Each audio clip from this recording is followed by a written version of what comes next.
warahmatullahi wabarakatuh. Waalaikumsalam warahmatullahi wabarakatuh. Hari ini kita akan membahas tentang ronde keperawatan.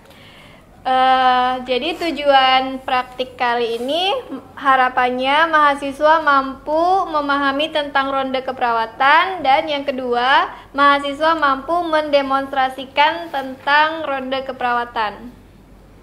Sebelumnya di sini mahasiswa sudah tahu tentang ronde keperawatan? Belum. Baik, saya jelaskan. Jadi, ronde keperawatan adalah suatu kegiatan untuk menyelesaikan masalah klien.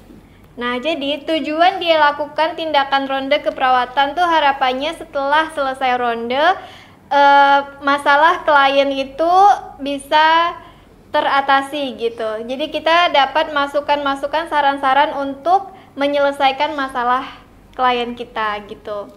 Nah, jadi kegiatan ronde keperawatan ini kasus-kasus yang mau kita rondekan itu ada kasus-kasus tertentu yang mana misalnya begini ya.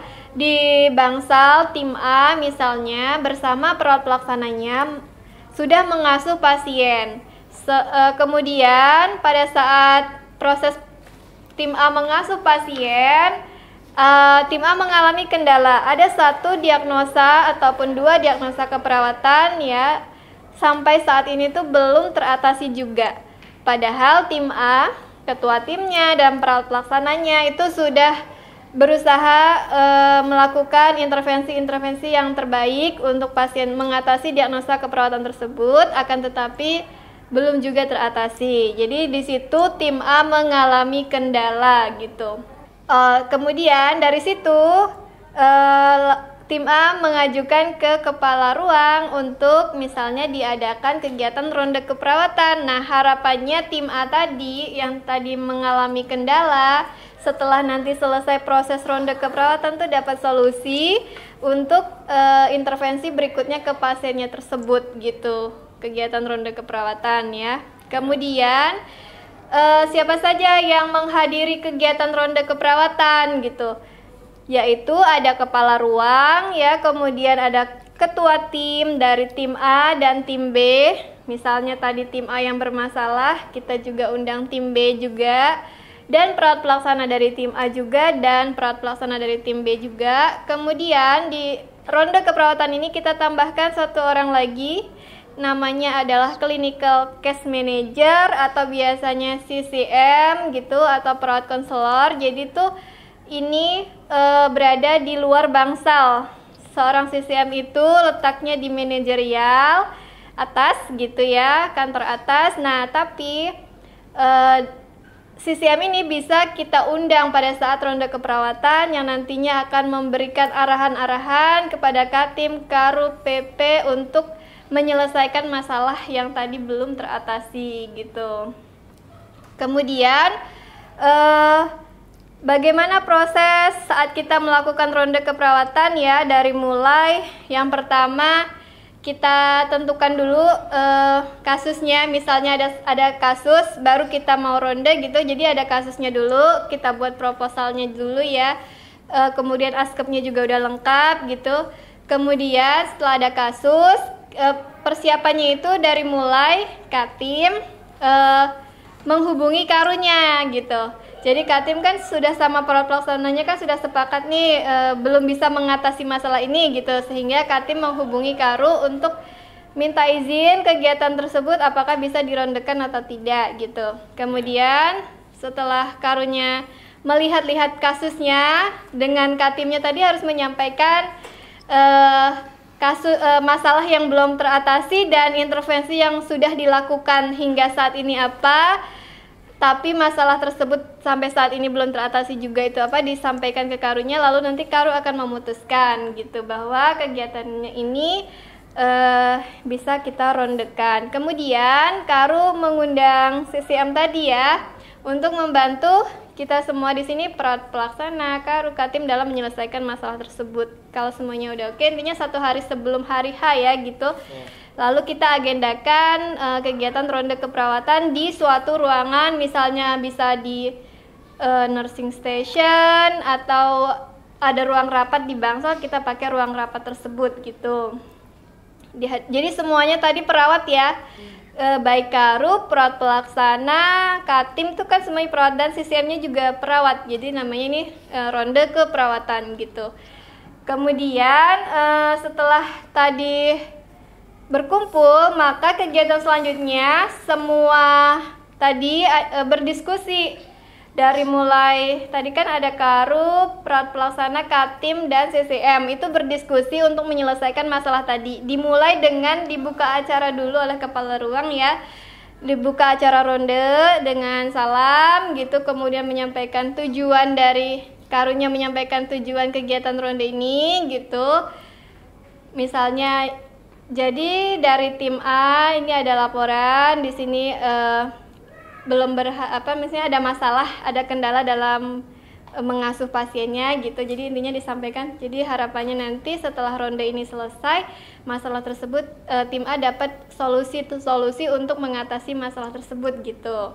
Nah, kemudian selanjutnya kepala ruang itu memberi kesempatan kepada Katimnya yang tadi ada masalah itu, silakan Katim untuk menyelesaikan, untuk menyampaikan kasusnya gitu, masalahnya gitu. Jadi pada saat menyampaikan kasus juga satu askep itu tidak perlu dibacakan semua ya. Jadi fokus aja nama pasien gitu. Kemudian diagnosa keperawatannya muncul, tindakan-tindakan yang sudah diberikan, terus hasil asuhannya bagaimana, terus masalahnya terletak di mana, dan untuk mengatasi masalah itu intervensi apa saja yang sudah diberikan gitu sampai sejauh ini gitu. Setelah Katimnya menyampaikan, Katim yang tadi mengalami kendala, lalu rekan-rekan yang hadir di sini itu memberikan boleh pertanyaan, boleh masukan, saran gitu untuk membantu Katim tersebut dalam mengatasi masalah ini gitu. Misalnya dari tim lain itu boleh kayak mengklarifikasi, misalnya kalau boleh tahu obat apa saja yang sudah diberikan oleh dokter untuk pasien tersebut. Nah, misalnya kita boleh tanya dulu gitu. Oh, ternyata baru kita analisis gitu. Jadi bertanya dulu misalnya, kalau intervensi yang ini apakah sudah pernah dicoba misalnya gitu. Jadi boleh seperti itu, lalu memberikan saran gitu.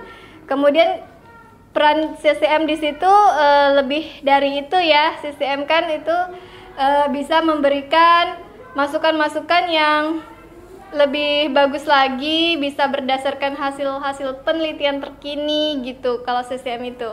Jadi intinya mengarahkan Karu, Katim, PP itu untuk menyelesaikan masalah itu secara kritis gitu, CCM seperti itu. Nah, setelah semuanya berdiskusi selesai, ini masih di nursing station.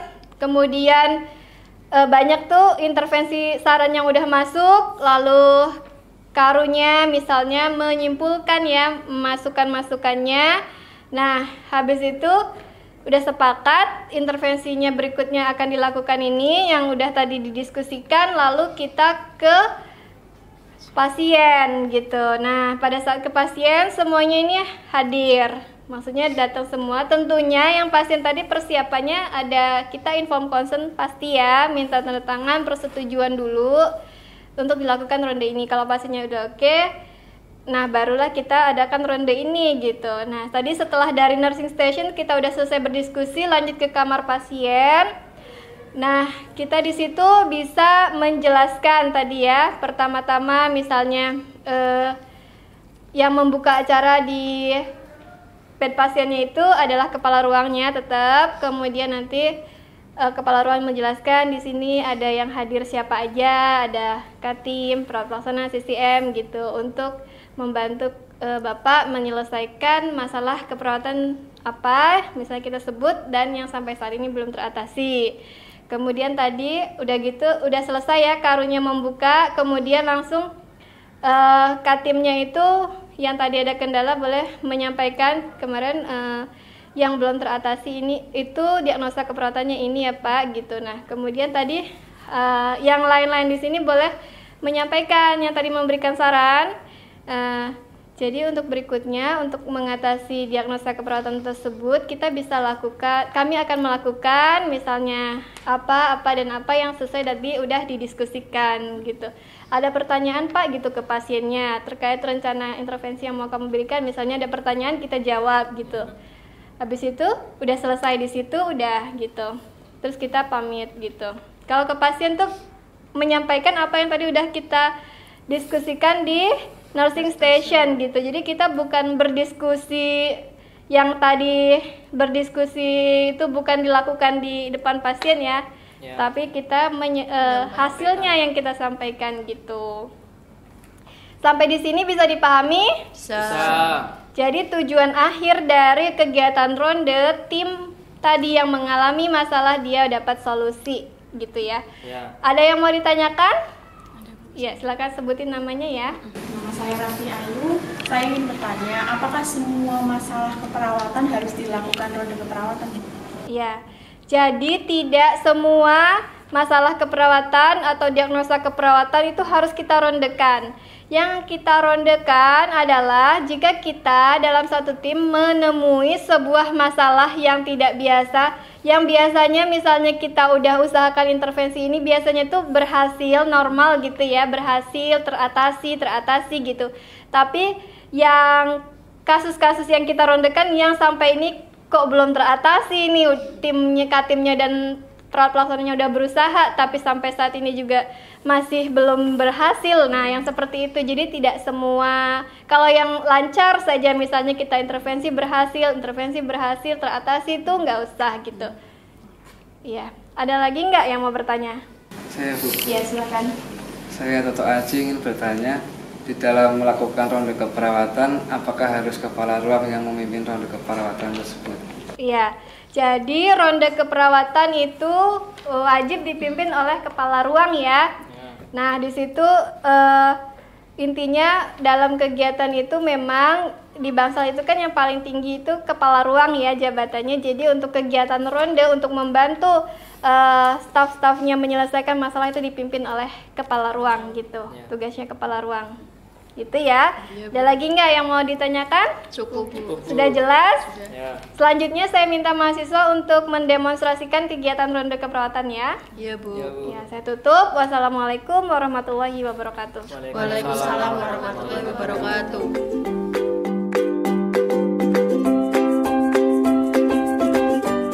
Assalamualaikum warahmatullahi wabarakatuh. Kami dari mahasiswa Universitas Muhammadiyah Pekalongan Profesi Nurse A17 akan melakukan tindakan kegiatan roleplay ronde keperawatan. Sebelumnya perkenalkan, nama saya Robi Manjaarini sebagai kepala ruang.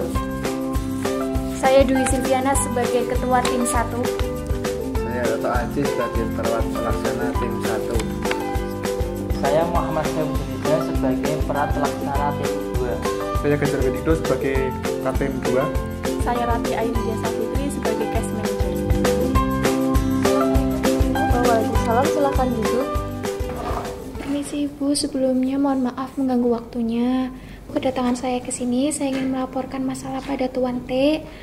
Ada salah satu diagnosa yang belum teratasi, padahal sudah selama 1 minggu dirawat, namun tidak ada perubahan. Sebelumnya, izinkan saya untuk memaparkan masalah pada Tuan T terlebih dahulu. Silahkan, dipaparkan terlebih dahulu kasus pasiennya. Ya Bu, masalah yang terjadi pada Tuan T dengan diagnosa medis tuberkulosis dirawat sejak 27 Agustus 2020. Tuan T seorang petani berumur 70 tahun, sudah menikah, alamat di Pekajangan.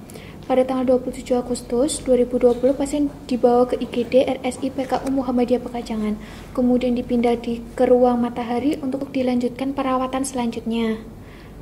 Kemudian pada tanggal 28 Agustus 2020 dilakukan pengkajian, didapatkan hasil, klien mengatakan 1 minggu sebelum masuk rumah sakit, pasien mengeluh batuk, sesak nafas, perut sakit. Kemudian diperiksa ke bidan, namun tidak ada perubahan dan malah tambah parah. Kemudian dianjurkan untuk dirawat inap. Kemudian dilakukan pemeriksaan lebih lanjut dengan hasil tekanan darah 120/90 mmHg, suhu 36 derajat Celcius, nadi 78 kali per menit, respirasi 28 kali per menit. Sekarang masih terpasang kanul oksigen 3 liter per menit. Dari selama pasien dirawat 1 minggu, muncul 3 diagnosa. Yang pertama, ketidakefektifan bersihan jalan nafas berhubungan dengan sakit dalam jubah berlebih. Yang kedua, ketidakefektifan pola nafas berhubungan dengan penyempitan jalan nafas. Dan yang ketiga, intoleransi aktivitas berhubungan dengan ketidakseimbangan suplai kebutuhan oksigen. Nah, ada salah satu diagnosa yang belum teratasi Ibu, yaitu ketidakefektifan bersihan jalan nafas berhubungan dengan jumlah sekret yang berlebih. Padahal kami sudah melakukan tindakan keperawatan semaksimal mungkin untuk mengatasi diagnosa ini, namun masih tetap tidak ada perubahan. Bagaimana Ibu? Nah, rencana kami akan melakukan ronde keperawatan Ibu. Coba sebelumnya saya lihat askepnya terlebih dahulu. Ini kan yang belum teratasi, yang tidak ada perkembangan untuk kebersihan jalan nafas pada pasiennya ini ya, yang akan dilakukan ronde keperawatan. Baik, nanti saya akan sampaikan ke case manajernya terlebih dahulu. Nanti kesini lagi. Ya Ibu, baik. Permisi Ibu. Ya. Assalamualaikum. Waalaikumsalam. Assalamualaikum Ibu. Waalaikumsalam. Bagaimana Ibu Manja? Apakah ada yang bisa saya bantu? Jadi seperti ini, kedatangan saya ke sini yaitu untuk menyampaikan permasalahan di ruangan kami, ruang matahari Bu. Jadi di mana rencananya di ruangan kami akan dilakukan kegiatan ronde keperawatan kepada pasien Ibu. Oh iya, benar sekali. Untuk memecahkan suatu masalah dilakukan ronde keperawatan. Kalau boleh tahu, diagnosa apa yang belum terselesaikan, belum teratasi begitu? Masalah pasien apa yang harus kita diskusikan? Jadi seperti ini Ibu, di ruang matahari kami itu ada pasien dengan diagnosa medis tuberkulosis paru Bu. Nah, selama beberapa hari perawatan, kurang lebih 7 hari, tidak ada perkembangan untuk diagnosa keperawatan Bu. Jadi rencananya ronde keperawatan kita kali ini untuk membahas tentang masalah yang belum teratasi itu Bu. Jadi masalah yang belum terselesaikan Ibu yaitu ketidakefektifan bersihan jalan nafas, karena selama beberapa hari perawatan itu masalahnya belum teratasi Ibu. Seperti itu. Untuk masalah keperawatan bersihan jalan nafas, tindakan yang sudah dilakukan apa saja ya kalau boleh tahu? Untuk yang kebersihan jalan nafas itu yang sudah dilakukan yaitu yang pertama kita anjurkan untuk minum air hangat, berikan posisi semivolar, kolaborasi pemberian terapi nebulizer Ventolin 2,5 mg. Seperti itu Bu. Kita sudah memberikan hal tersebut tapi tidak ada perubahan selama beberapa hari Ibu. Baik, insya Allah nanti saya akan ikut di kegiatan ronde keperawatan di ruang matahari ya Bu ya? Iya Bu. Nanti akan dilakukan kapan ya? Kira-kira nanti siang gimana Ibu? Oh, nanti siang ya? Iya. Insya Allah saya bisa ikut. Apakah ada yang ingin disampaikan lagi? Saya kira cukup Ibu. Terima kasih atas waktunya. Wassalamualaikum warahmatullahi wabarakatuh. Waalaikumsalam. Assalamualaikum Ibu. Waalaikumsalam. Silahkan duduk Ibu Sylvie. Benar Ibu memanggil saya? Iya. Bagaimana Ibu? Jadi seperti ini, untuk mengenai tadi rencana kegiatan yang akan kita lakukan yaitu ronde keperawatan di ruang matahari ini, saya sudah bicarakan ke case manajernya Ibu Ratih dan beliau menyetujui. Siang ini kita akan melakukan kegiatan ronde keperawatan. Tolong disiapkan semuanya. Ya, kita Bu. akan lakukan siang ini. Baik Ibu. Silahkan kembali ke ruangan. Ya, terima kasih Bu. Permisi. Assalamualaikum. Waalaikumsalam. Assalamualaikum Bapak. Waalaikumsalam. Selamat siang Mbak. Siang Mas. Baik, mengenai kondisi Bapak yang belum ada peningkatan, maka kami akan melakukan ronde keperawatan pada siang hari ini. Ronde keperawatan itu apa ya Pak? Ya, ronde keperawatan merupakan suatu kegiatan perawat untuk mendiskusikan masalah klien yang belum teratasi dengan melibatkan keluarga, pasien, dan perawat lainnya. Ya. Gimana? Apakah Bapak bersedia? Gimana Pak? Iya boleh. Ya, boleh. Baik, silakan Bapak menandatangani surat ini. Sini Pak. Sini. Ya.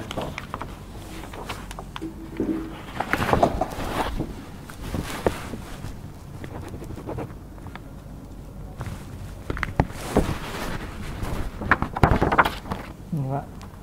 Ya, baik, terima kasih Bapak atas waktunya. Kami pamit dulu. Assalamualaikum. Waalaikumsalam.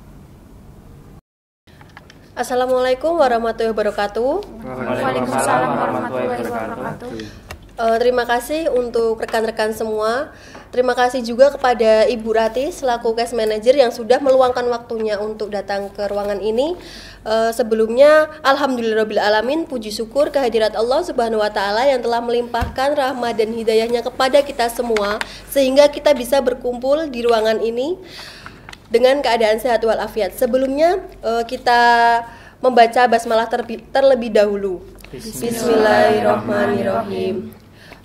Langsung saja, tujuannya kita di sini yaitu akan membahas tentang ronde keperawatan pada pasien dengan Tuan T dengan diagnosa tuberkulosis paru. Silahkan untuk Katim 1 memaparkan hasil perkembangan pasiennya. Terima kasih untuk Ibu Maya atas waktu dan kesempatannya. Sebelumnya saya di sini akan memaparkan masalah yang terjadi pada Tuan T. Masalah yang terjadi pada Tuan T dengan diagnosa medis tuberkulosis dirawat sejak 27 Agustus 2020. Tuan T adalah seorang petani berumur 70 tahun, sudah menikah, beralamat di Pekajangan. Tuan T berpendidikan sebagai SD. Komunikasi yang digunakan adalah bahasa Jawa. Pada tanggal 27 Agustus 2020, pasien dibawa ke IGD RSIPKU Muhammadiyah Pekajangan, kemudian dipindah ke ruang Matahari untuk dilanjutkan perawatan selanjutnya. Pada tanggal 28 Agustus 2020 dilakukan pengkajian, didapatkan hasil. Klien mengatakan 1 minggu sebelum masuk rumah sakit, pasien mengeluh batuk, sesak nafas, perut sakit, kemudian diperiksa ke bidan namun tidak ada perubahan, malah tambah parah. Kemudian dianjurkan untuk dirawat inap. Kemudian dilakukan pemeriksaan lebih lanjut, didapatkan hasil tekanan darah 120/90 mmHg, suhu 36 derajat Celcius, nadi 78 kali per menit, respirasi 28 kali per menit. Sekarang masih terpasang kanul oksigen 3 liter per menit. Kemudian selama pasien dirawat di ruang Matahari muncul 3 diagnosa.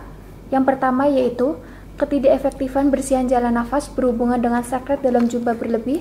Yang kedua yaitu ketidakefektifan pola nafas berhubungan dengan penyempitan jalan nafas. Dan yang ketiga yaitu intoleransi aktivitas berhubungan dengan ketidakseimbangan dan kebutuhan oksigen. Nah, dari selama pasien dirawat kurang lebih 7 hari, ada salah satu diagnosa yang belum teratasi, yaitu ketidakefektifan bersihan jalan nafas berhubungan dengan sakit dalam jumlah berlebih. Seperti itu yang bisa dapat saya sampaikan. Saya kembalikan kepada kepala ruang.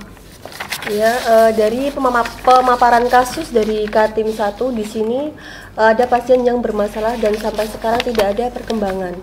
Jadi langsung saja untuk para rekan-rekan untuk menanggapi pasien ini, untuk menyelesaikan masalahnya akan seperti apa?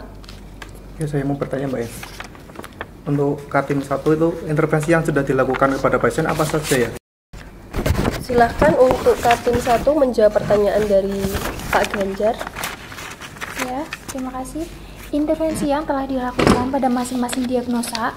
Untuk diagnosa yang pertama, kaji status pernafasan klien, anjurkan untuk minum air hangat, berikan posisi semipolar, kolaborasi pemberian terapi nebulizer Ventolin 2,5 mg 2 kali sehari. Diagnosa kedua, kaji pernafasan klien, berikan posisi semipolar, kolaborasi dengan pemberian terapi oksigen 3 liter per menit. Diagnosa yang ketiga yaitu kaji tingkat aktivitas klien, posisi klien untuk memaksimalkan ventilasi, anjurkan keluarga untuk selalu mendampingi klien dalam beraktivitas, kemudian kolaborasi pemberian oksigen 3 liter per menit. Seperti itu, Bapak. Ya, mungkin yang lainnya juga, Mas Iza. Ya, saya menanyakan, kan ini pasien TB baru ya, apakah sudah diberikan penkes penyakit menular, terus waktu efektifnya itu sudah diberikan apa belum penkesnya? Silahkan untuk Katim 1 dan para perawatnya untuk menjawab pertanyaan dari Bapak Iza. Iya, terima kasih Bapak. Mengenai penkes yang diberikan, kami sudah memberikan mengenai pendidikan kesehatan penularan pada pasien TB paru, Ya. penggunaan masker dan batuk efektif seperti itu, Bapak. Ya. Terus untuk fisioterapi dadanya sudah dilakukan apa belum? Untuk fisioterapi dada belum dilakukan, Bapak. Ya. Ya, untuk menambahkan mengenai masukan dari Bapak Iza, Ya. nanti sebelum dilakukan fisioterapi dada, kami akan melakukan auskultasi paru terlebih dahulu. Gitu. Ya. Iya, ini sudah diantar masukan-masukan dari pihak perawat dan Katim semua. Untuk pihak Ibu Rati sebagai case manager, ada saran untuk kami, Bu, untuk menyelesaikan masalah keperawatan ini? Sudah baik sekali ya masukan dari rekan-rekan perawat dan Katim juga. Saya ingin menyampaikan masukan saya berdasarkan jurnal yang sudah saya cari mengenai masalah keperawatan yang muncul untuk dijadikan implementasi, yaitu inhalasi uap sederhana. Apakah di sini sudah dilakukan atau diajarkan tentang relaksasi tentang inhalasi uap sederhana? Kebetulan belum, Ibu.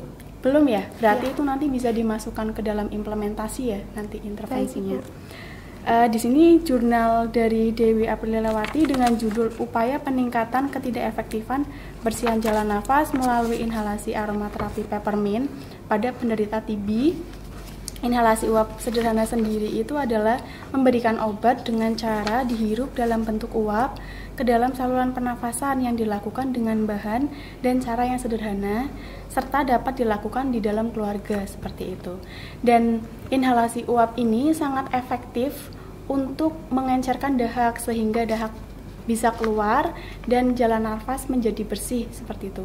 Apakah rekan-rekan sudah tahu caranya melakukan inhalasi uap? Sudah, Bu. Sudah, Ibu. Sudah. Kalau begitu saya kembali lagi kepada Ibu Manja. Baik, terima kasih sekali untuk Ibu Ratih atas masukan dan sarannya. Ini kita langsung saja ke pasien untuk melakukan kegiatan ronde keperawatan untuk mengatasi masalah pasien. Sebelumnya untuk yang Katim 1 sudah dikasih tahu belum ini pasiennya pada siang ini akan dilakukan tindakan ronde perawatan? Sudah, Ibu. Pasiennya setuju dan keluarganya? Setuju, Ibu. Mari kita ke sana sekarang berarti ya. Ya.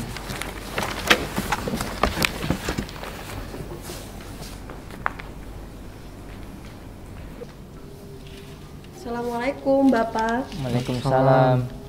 Seperti kontrak waktu sebelumnya, pada siang hari ini akan dilakukan tindakan ronde keperawatan ya Pak ya. Ya. Sebelumnya Bapak perkenalkan, nama saya perawat Robi Manjarini. Saya di sini sebagai kepala ruang dan ini perawat Toto sebagai perawat pelaksana di sini Pak. Sedangkan ini Ibu Silvi sebagai Katim 1 dan yang ini Ibu Ratih sebagai case manager di sini Pak ya. Ya. Sudah tahu mengenai ronde keperawatan itu apa? Sudah. Sudah dijelaskan perawatnya ya? Ya. Langsung saja kepada Katim 1 untuk memaparkan perkembangan kondisi pasiennya. Terima kasih atas waktunya dan kesempatannya, Ibu Manja. Di sini saya akan menyampaikan masalah yang terjadi pada Tuan T dengan diagnosa medis tuberkulosis. Dirawat sejak 27 Agustus 2020. Tuan E seorang petani berumur 70 tahun. Benar, Bapak? Benar. Pendidikan SD, komunikasi yang dipakai bahasa Jawa dalam keseharian. Pada tanggal 27 Agustus 2020, pasien dibawa ke IGD RSI PKU Muhammadiyah Pekajangan, kemudian dipindah ke ruang matahari untuk dilakukan perawatan lebih lanjut. Kemudian pada tanggal 28 Agustus 2020 dilakukan pengkajian. Didapatkan hasil, klien mengatakan 1 minggu sebelum masuk rumah sakit, pasien mengeluh batuk, sesak nafas, dan perut sakit. Benar, Bapak? Benar. Ya. Kemudian diperiksa ke bidan, namun tidak ada perubahan dan malah tambah parah. Kemudian dianjurkan untuk dirawat inap. Benar, Pak? Benar. Ya. Kemudian diperiksa lebih lanjut, tekanan darah 120/90 mmHg, suhu 36 derajat Celcius, nadi 78 kali per menit, respirasi 28 kali per menit. Sekarang masih terpasang oksigen 3 liter per menit. Kemudian dari selama pasien dirawat dari kurang lebih 7 hari, didapatkan diagnosa 3 diagnosa, yaitu yang pertama, ketidakefektifan bersihan jalan nafas berhubungan dengan sekret dalam jumlah berlebih. Yang kedua, ketidakefektifan pola nafas berhubungan dengan penyempitan jalan nafas. Dan yang ketiga, intoleransi aktivitas berhubungan dengan ketidakseimbangan suplai dan kebutuhan oksigen. Dari selama Bapak dirawat di Ruang Matahari ini, ada satu diagnosa yang belum teratasi, yaitu ketidakefektifan bersihan jalan nafas berhubungan dengan sekret dalam jumlah berlebih. Kemudian setelah kami berdiskusi, didapatkan hasil bahwa kami akan tetap melanjutkan intervensi atau tindakan yang telah dilakukan dari awal Bapak masuk ke sini sampai saat ini akan tetap dilakukan. Kemudian akan ditambahkan fisioterapi dada dan inhalasi uap. Seperti itu, Bapak. Ya. Sebelumnya saya mau tanya, fisioterapi dada itu berbahaya apa tidak bagi Pak saya? Ya, baik. Fisioterapi dada itu tidak berbahaya untuk pasien. Nah, fisioterapi dada itu dilakukan untuk mengeluarkan lendir yang ada pada paru Bapak. Nah, sebelumnya dilakukan fisioterapi dada, nanti rekan kami Pak Toto akan melakukan auskultasi atau memeriksa paru terlebih dahulu, di mana letak lendir itu berada, apa di paru kanan atau di paru kiri. Jadi nanti saat kami memberikan fisioterapi dada atau mengepuk punggungnya, itu kami bisa fokus di mana parunya itu. Oh, iya. Jadi seperti itu. Oh ya, terus itu kan kalau setiap pagi Bapak saya diberi itu sih yang pakai ada ya, asapnya uap. itu. Nah, itu apakah bisa dibawa pulang apa gimana di rumahnya nanti? Oh, itu alat uap itu ya Pak, itu Ya. namanya nebulizer. Nebulizer itu nggak bisa dibawa pulang Pak, itu alat yang dari RS. Ya. Tapi Bapak bisa menggantinya dengan cara inhalasi uap yang tadi sudah dijelaskan sama Bu Silvi ini. Ya. Jadi inhalasi uap nanti caranya saya jelaskan. Ya. Bapak butuh kom lalu nanti diisi air panas, lalu dicampurkan dengan aromaterapi, misalnya minyak kayu putih Pak. Lah nanti bapaknya suruh menghirup uap tersebut. Nah pas menghirup itu ditutup pakai ini handuk Ya. biar uapnya nggak kemana-mana gitu. Nah nanti dilakukan selama 10-15 menit seperti itu. Nanti untuk lebih jelasnya prakteknya seperti apa, Pak Toto langsung nanti yang akan mengajarkan seperti itu Pak. Ya. Baik, masih ada yang ingin ditanyakan buat kebaikan pasien? Enggak sih. Enggak ada. Jadi ini nanti yang akan memberikan intervensi kepada Bapak ya? Ya. Iya, Bu. Baik Bapak, seperti itu yang bisa kita sampaikan. Kurang lebihnya kita mohon maaf. Ya. Kita pamit ya Pak ya? Ya. Assalamualaikum. Waalaikumsalam. Waalaikumsalam.